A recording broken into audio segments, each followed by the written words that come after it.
The second reading is from Matthew chapter 20, verses 1 through 16. Jesus tells the parable of the workers in the vineyard. For the kingdom of heaven is like a landowner who went out early in the morning to hire laborers for his vineyard. After agreeing with the laborers for the usual daily wage, he sent them into the vineyard. When he went out around 9 o'clock, he saw others standing idle in the marketplace, and he said to them, "You also go into the vineyard, and I'll pay you whatever is right." So they went. When he went out again about noon and about 3 o'clock, he did the same. And about 5 o'clock, he went out and found others standing around. He said to them, "What are you standing here idle all day?" And they said to him, "Because no one's hired us." He said to them, "You also go into the vineyard." When evening came, the owner of the vineyard said to the manager, "Call the laborers and give them their pay, beginning with the last and then going to the first." When those hired about 5 o'clock came, each of them received the usual daily wage. Now when the first came, they thought they would receive more, but each of them also received the usual daily wage. And when they received it, they grumbled against the landowner, saying, "These last worked only 1 hour, and you have made them equal to us, who have borne the burden of the day and the scorching heat." But he replied to one of them, "Friend, I'm doing you no wrong. Did you not agree with me for the usual daily wage? Take what belongs to you and go. I choose to give this last the same as I gave to you. Am I not allowed to do what I choose with what belongs to me? Or are you envious because I'm generous?" So the last will be first, and the first will be last. Good morning. First, I want to say thank you to our ministers for allowing me to be on this side of the pulpit today. And also my heartfelt thanks to each of you as you have given me such gracious and loving support as I'm embarking on this new journey. You know, parables are interesting stories. And the parable of the laborers in the vineyard is no exception. In this story, the vineyard owner hires laborers for a day. Well, actually, he hires several sets of laborers. He hired some around 9, 3, and 5. And when the end of the day came and it was time to settle up, all of the laborers received the same amount of wages. Now, naturally, the workers that were hired at 9 were confused and frustrated. After all, some people had only worked an hour or 2, and they still got the same amount of money. Now, I have to admit that I've struggled with this parable for a long, long time. But then I thought to myself, wait, remember something. This is a parable. I've heard parables described as earthly stories with heavenly meanings. And this led me to wonder if this parable could be more than just a story about wage and hour law. So I invite you today to wonder with me and to see if we can explore this parable from another angle, with a different perspective and with a different set of eyes. Will you pray with me? God of wisdom, as we explore your word today, we pray you will speak to our hearts. Give us understanding as we question, and grant us the grace of your peace. Amen. You know, as I thought about this parable, I began to wonder why the vineyard owner would need to hire more laborers. Was this first group just a bunch of slackers leaning on their baskets all day? Was the harvest too great? Was there too much work to do? So I did a little research, and I found a website that talked about winemaking. And different factors weigh into when you harvest grapes. You know, the weather, the ripeness, all of that determines when to harvest. But what I found really interesting was that grapes are picked at different times over a period of about 3 to 4 months. So from what I've read, it's pretty unlikely that all of those grapes had to be picked on the very same day. So what's the real reason those laborers were hired? Is it possible that the first set of workers wanted to have it all for themselves? Were they willing to work, but did they also want the money? Did they go slowly so they could hog the attention of the landowner? Did they want the recognition, the money? I wonder if this parable has something to do about our relationship with God and with each other. If a parable has heavenly meaning, then I believe that there may be more than one story within a parable.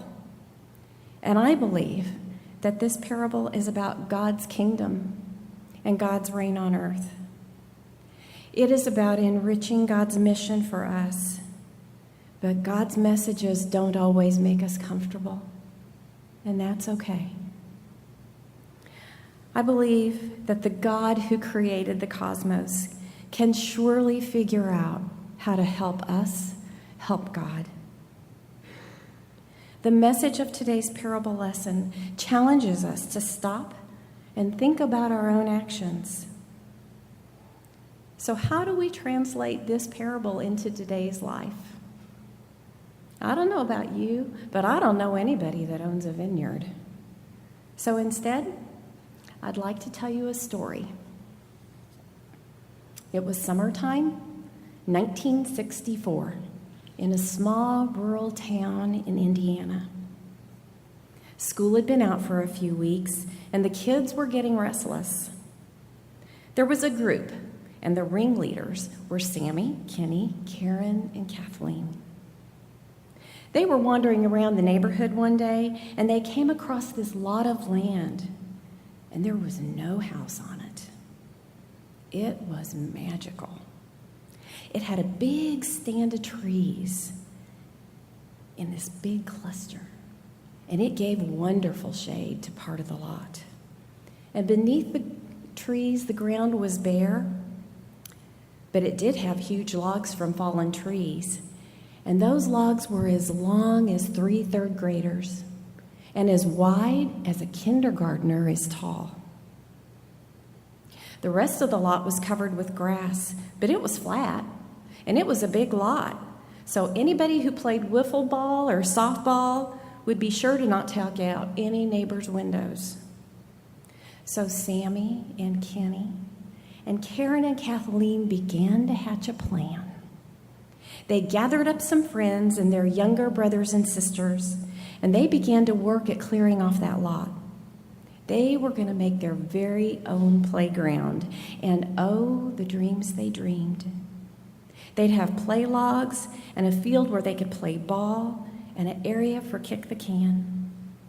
Now, Sammy was old enough that he could use a lawnmower, so he mowed the grass.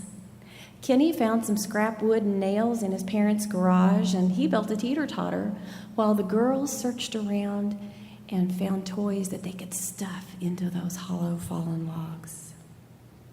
The children worked for 2 weeks, and finally the play lot was ready to go. Now, the children had really talked this lot up to their parents, and since opening day was going to be on a Saturday, they all talked their parents into coming to the grand opening. The children had agreed that they wouldn't play on that new lot until it was entirely finished. So it was with great excitement that on that last day, they agreed to meet at Sammy's house at 8 o'clock the next morning. They met at Sammy's house as agreed, and they all walked to the lot together. Imagine their horror when they saw children from a few blocks away were already playing on their play lot. They were outraged. How dare somebody else move in and play on their playground? They were the ones that worked so hard. They cared for it. They tended it for 2 whole weeks. So Sammy put his hands up to his mouth, and he was ready to shout at those kids. And then he felt his parents' hands on his shoulders. And he looked up, and he saw his mom and his dad, and all they did was look at him. And Kenny and Karen and Kathleen were watching him to see what he was going to do. So he put his hands up to his mouth again, and he said, "Hey, you want to play?" This story tells us that good things need to be shared. It doesn't matter who built it. It's good and right to share. And God's kingdom and God's reign is to be shared equally. It's like wine production. It takes many hands to make wine come to fruition. It takes hands to tend and plant those vines. It takes the right knowledge about when to pick the grapes. Then it takes somebody to pick the grapes and store it just as the right temperatures. Wine's diverse. It comes in different varieties and colors and blends. People learn how to make wine in schools, but they also learn from those who've gone before them. Those people whose rich experiences add priceless value to the whole. I believe that it's the same with the church. It takes many people to bring ideas, working hands, and faithfulness to God's kingdom, to bring a church to its richness and fullness, so it in turn can spread the good news of God's love and care. Our church is growing toward a new future. And when I look in this congregation and I look into the eyes of those of you who have been here for years, my heart warms. Because in you, I see your wisdom, I see your love, I see your patience, I see your acceptance. And for those of you who are newer here, my heart warms when I see you. I see ideas, I see experiences, I see thoughts that will add richness to the mission of this church. Without each and every one of you, God's kingdom will not be at its best. And that, my friends, is what I think one meaning of this parable can be. It's about giving our best to God and to God's church.